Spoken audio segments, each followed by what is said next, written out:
Kelainan pada sistem peredaran darah. Sistem peredaran darah serta getah bening kita juga dapat terganggu. Gangguan atau penyakit tersebut misalnya anemia, leukemia, hemofilia, penyakit jantung koroner, hipertensi, hipotensi, wasir, varises, aterosklerosis, arteriosklerosis, talasemia, dan AIDS. Untuk mengetahui berbagai kelainan pada sistem peredaran darah, perhatikan penjelasan berikut.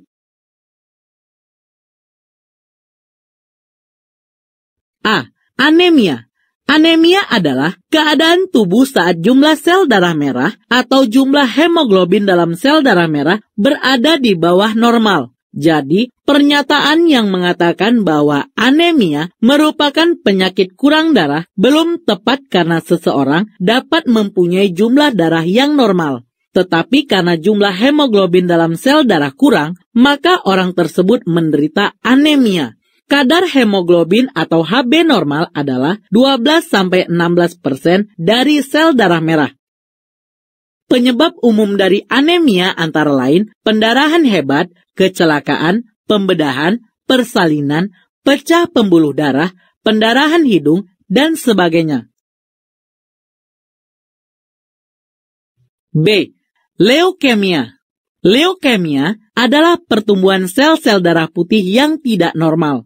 Jaringan yang seharusnya membentuk sel darah merah justru membentuk sel-sel darah putih. Akibatnya, jumlah sel darah putih melebihi normal, sedangkan jumlah sel darah merah berkurang. Leukemia disebut juga sebagai kanker darah. Karena banyaknya sel darah putih ini, sehingga menyebabkan sel darah putih menjadi ganas dan memakan sel-sel darah merah, sehingga seseorang akan mengalami anemia berat. C. Hemofilia. Hemofilia adalah kelainan genetik atau keturunan yang ditandai darah sukar membeku apabila terjadi luka. Penyakit ini diturunkan melalui kromosom X atau melalui ibu, tetapi hampir selalu menyerang anak laki-laki. Jika terjadi luka, darah akan terus mengucur sehingga penderita dapat mengalami kekurangan darah, bahkan dapat menyebabkan kematian. Penderita hemofilia umumnya mengalami gangguan pendarahan di bawah kulit seperti luka memar jika terjadi benturan atau luka memar dengan sendirinya jika penderita telah melakukan aktivitas berat.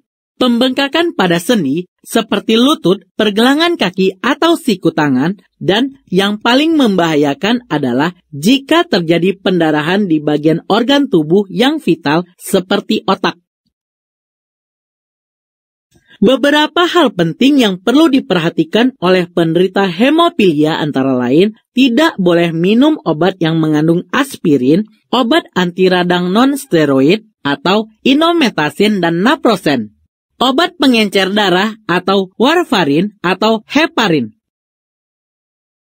Penderita hemofilia juga sangat perlu melakukan olahraga teratur untuk menjaga otot dan sendi tetap kuat dan untuk kesehatan tubuhnya. Namun, penderita hemofilia juga harus mengetahui aktivitas fisik apa yang dapat dan tidak dapat dilakukan olehnya. Oleh karena itu, penderita hemofilia berat sebaiknya jangan melakukan olahraga yang beresiko tinggi karena dapat menimbulkan pendarahan berat. Selain itu, penderita hemofilia juga harus memperhatikan perawatan giginya agar tidak perlu menjalani pencabutan gigi. D.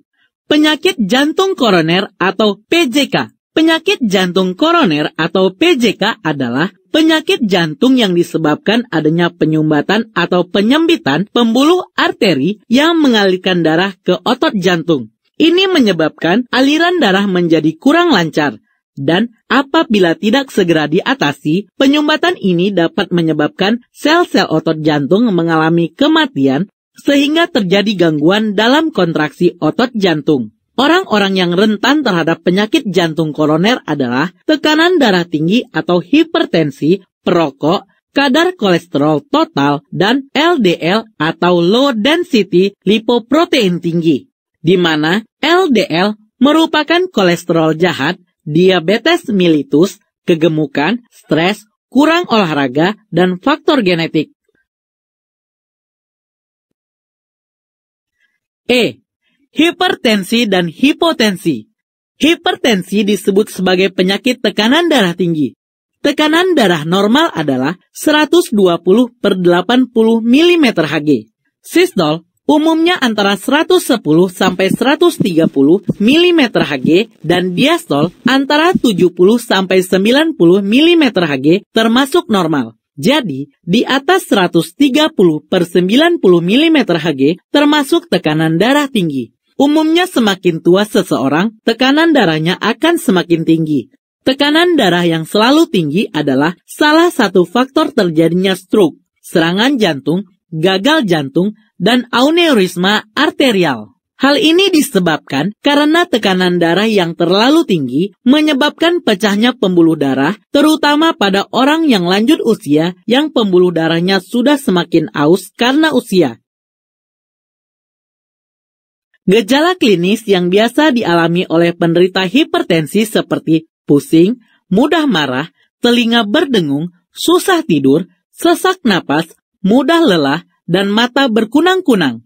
Penyebab hipertensi adalah obesitas atau kelebihan berat badan, stres, kurang olahraga, kelebihan garam, minuman beralkohol, merokok, dan faktor keturunan. Nah, kebalikan dari hipertensi adalah hipotensi. Hipotensi yaitu keadaan tekanan darah di bawah normal.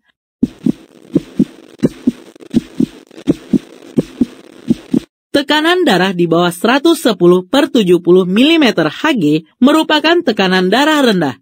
Gejala hipotensi adalah lesu, pusing, dan gangguan penglihatan, bahkan sampai pingsan. Penyebab hipotensi karena terlalu banyak meminum obat penurun tekanan darah, muntaber, dan pendarahan. F. Wasir. Wasir atau disebut ambeien adalah membesarnya vena yang terdapat di sekitar lubang anus. Wasir dapat disebabkan karena terlalu keras mengejan saat buang air besar, biasanya akibat konstipasi. Kurang gerak, kesalahan dalam melakukan gerakan pada olahraga seperti olahraga pernapasan dan olahraga angkat beban, terlalu banyak duduk atau berdiri, faktor genetika atau keturunan. Wasir lebih rawan terjadi pada wanita daripada pria. Hal ini disebabkan karena wanita lebih sering mengalami pelebaran pembuluh balik atau pembuluh vena, misalnya saat menstruasi atau hamil. G. Varises. Varises adalah melebarnya pembuluh vena di kaki. Penyebab terjadinya varises adalah karena kaki terlalu berat menahan beban, misalnya sewaktu hamil, terlalu lama berdiri, atau terlalu banyak jongkok. Varises yang timbul selama masa kehamilan biasanya akan membaik dalam waktu 2-3 minggu setelah melahirkan. Selain tidak enak dilihat mata, varises juga akan menyebabkan kaki mudah lelah. Varises tidak dapat disembuhkan. Pengobatannya hanya untuk mengurangi gejala dan untuk mencegah terjadinya komplikasi. Varises yang terjadi di daerah anus dinamakan ambeien. H. Aterosklerosis dan arteriosklerosis. Aterosklerosis adalah kondisi berupa pengumpulan lemak di sepanjang dinding arteri.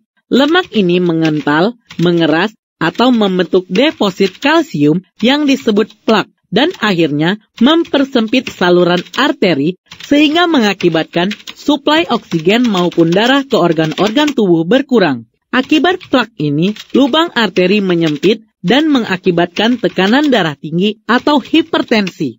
Lubang arteri dapat pula menyempit apabila terjadi pengendapan kapur. Kondisi ini disebut arteriosklerosis. Pengendapan kapur menyebabkan dinding arteri mengeras dan pembuluh arteri membesar. Arteriosklerosis dapat pula menyebabkan hipertensi. Kita dapat mencegah terjadinya aterosklerosis dan arteriosklerosis dengan melakukan beberapa cara seperti berikut. 1. Mengendalikan tekanan darah, kadar gula, dan berat badan pada tingkat normal. 2. Berhenti merokok dan hindari asap rokok. 3. Rajin berolahraga. Olahraga dapat mengurangi berat badan, penurunan tekanan darah, serta mengendalikan kadar kolesterol. 4. Konsumsi makanan yang banyak mengandung lemak tak jenuh.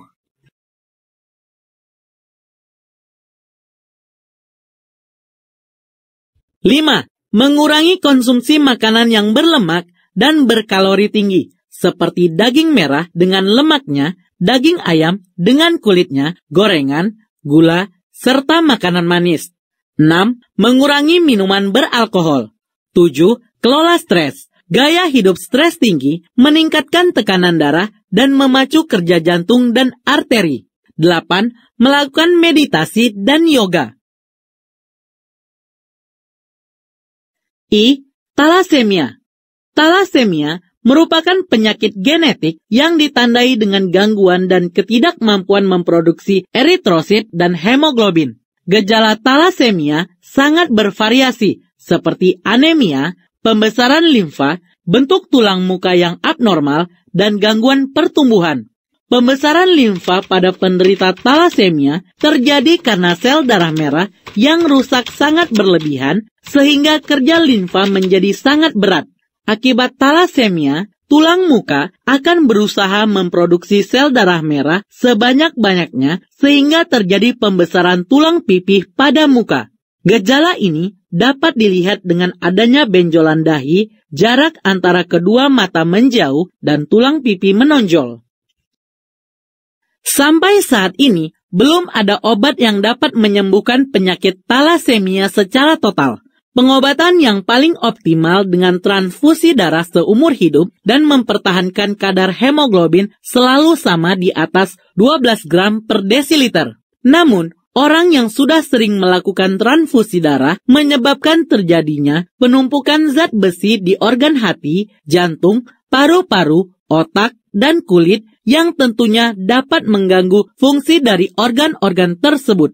Oleh karena itu, perlu diberikan obat pengikat zat besi secara teratur sehingga dapat mengatasi kelebihan zat besi tersebut. F. AIDS atau Acquired Immunodeficiency Syndrome. Penyakit AIDS disebabkan oleh virus HIV atau Human Immunodeficiency Virus yang menyerang sel darah putih manusia. Penderita AIDS, sel darah putihnya lebih cepat mati dan tidak berfungsi, sehingga mengakibatkan sistem kekebalan tubuh tidak berfungsi. Pada tahap awal, seseorang yang terinfeksi HIV tidak menunjukkan gejala awal dan mungkin sampai bertahun-tahun. Nah, setelah infeksi pada tahap pertengahan, penderita akan menunjukkan gejala seperti flu yang berulang-ulang, lesu, demam, berkeringat di malam hari tanpa sebab, otot sakit, batuk, pembesaran kelenjar limfa, dan infeksi mulut atau sariawan berulang-ulang. Pada tahap akhir, berat badan penderita menurun dengan cepat. Diare kronik, sesak napas, atau infeksi paru-paru, bintik-bintik atau bisul berwarna merah, yang akhirnya menyebabkan kematian. Cara penularan AIDS adalah melalui cairan tubuh penderita. Seseorang dapat tertular AIDS atau terinfeksi virus HIV dengan cara 1. Melalui hubungan badan atau hubungan seksual dengan seorang penderita yang telah terinfeksi HIV. 2. Melalui jarum suntik atau alat tusuk lain yang telah dipakai atau bekas pakai orang yang terinfeksi HIV. 3. Melalui transfusi darah yang tercemar HIV. 4. Melalui ibu hamil yang terinfeksi HIV kepada bayi yang dikandungnya.